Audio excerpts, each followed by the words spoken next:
بسم اللہ الرحمن الرحیم۔ السلام علیکم ناظرین، پاکستان کا دیامیر بھاشا ڈیم اپنی تعمیر مکمل ہونے پر ملک میں پانی ذخیرہ کرنے کے لیے اب تک کا سب سے بڑا منصوبہ ہوگا، جس سے 48,000 میگا واٹ کے قریب بجلی حاصل کرنے کی توقع کی جا رہی ہے۔ اس ڈیم کی تعمیر سے نہ صرف پاکستان کی پانی ذخیرہ کرنے کی صلاحیت میں اضافہ ہوگا بلکہ تربیلا ڈیم کی زندگی میں بھی اضافہ ہوگا۔ تاہم 7,000 سال قبل از مسیح سے لے کر 16ویں صدی عیسوی تک مختلف ادوار سے تعلق رکھنے والے تقریباً 5,000 اہم ترین تاریخی پہاڑی نقش و نگار اس ڈیم کے مکمل ہونے پر زیر آب آ سکتے ہیں۔ کئی برسوں تک پاکستان کے شمالی علاقہ جات میں پرانے ادوار کے حوالے سے تحقیقات کرنے والے محقق ڈاکٹر جیسن نیلسن کہتے ہیں، جب سے کراکرم اور ہمالیہ کے پہاڑوں کی طرف جانے کا راستہ شاہراہ کراکرم کھلا ہے، اس وقت سے پاکستان اور یورپی ماہرین نے 30,000 سے لے کر 50,000 تک پہاڑی نقش و نگار اور 5,000 کے قریب مختلف قسم کی لکھائیوں کے کتبے دریافت کیے ہیں۔ ڈاکٹر جیسن کینیڈا کی یونیورسٹی کے شعبہ مذہب و ثقافت کے سربراہ ہیں۔ وہ کہتے ہیں کہ پہاڑی نقش و نگار اور لکھاریوں پر مشتمل آثار قدیمہ کے خزانے دریائے سندھ کے آس پاس گلگت بلتستان اور صوبہ خیبر پختونخوا میں موجود ہیں۔ 20ویں صدی میں تعمیر ہونے والی شاہراہ کراکرم پاکستان کو چین کے علاقے سنکیانگ سے ملاتی ہے، جس کے ذریعے پاکستان کا زمینی رابطہ وسطی ایشیا تک سے ہو سکتا ہے۔ پروفیسر ڈاکٹر جیسن نیلسن کا کہنا ہے کہ یہ پہاڑی نقش و نگار اور لکھائیاں ہمیں بتاتے ہیں کہ اس شاہراہ کی تعمیر سے قبل قدیم دور میں سیاح کس طرح ہندوکش، ہمالیہ اور کراکرم کے پہاڑوں میں مختلف راستوں پر سفر کیا کرتے تھے۔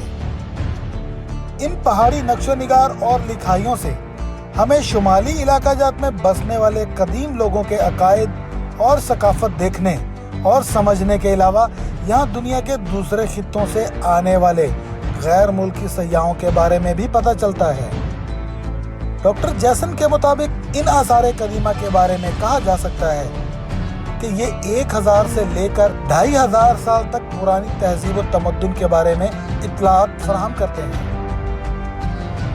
گلگت بلتستان کے ضلع چلاس میں موجود تھلپن کے گاؤں کے بارے میں بتایا جا رہا ہے کہ ممکنہ طور پر ڈیم کا شکار ہو سکتا ہے۔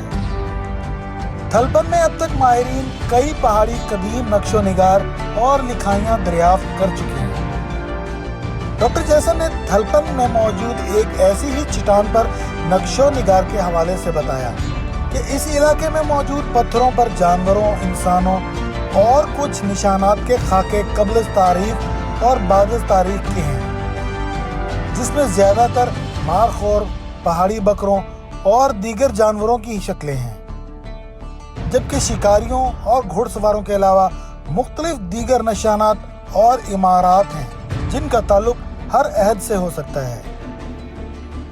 اس طرح چلاس میں ہی موجود پہاڑوں پر موجود پرانی لکھائیوں کے حوالے سے وہ بتاتے ہیں کہ کچھ لکھائیاں سابق ادوار کی اہم شخصیات کے حوالے سے ہیں۔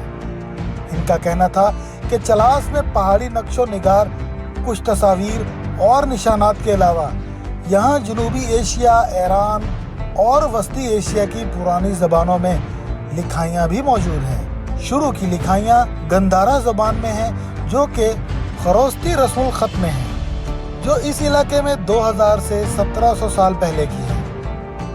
اس پر موجود خاکے بالا دیوا، واسو دیوا اور راہولا کے نام کے ساتھ خروستی رسم الخط کے ساتھ کندہ ہیں۔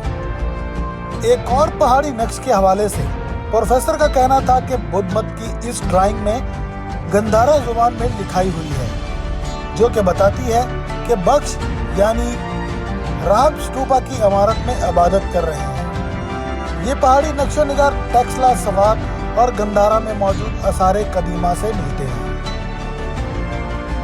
پروفیسر کی تحقیق کے مطابق دریائے سندھ کے آر پار اسٹوپا کے اور بھی خاکے موجود ہیں، جن میں لکھائیاں برہمن رسم الخط میں ہیں، جن کو سنسکرت زبان کے لیے استعمال کیا جاتا ہے۔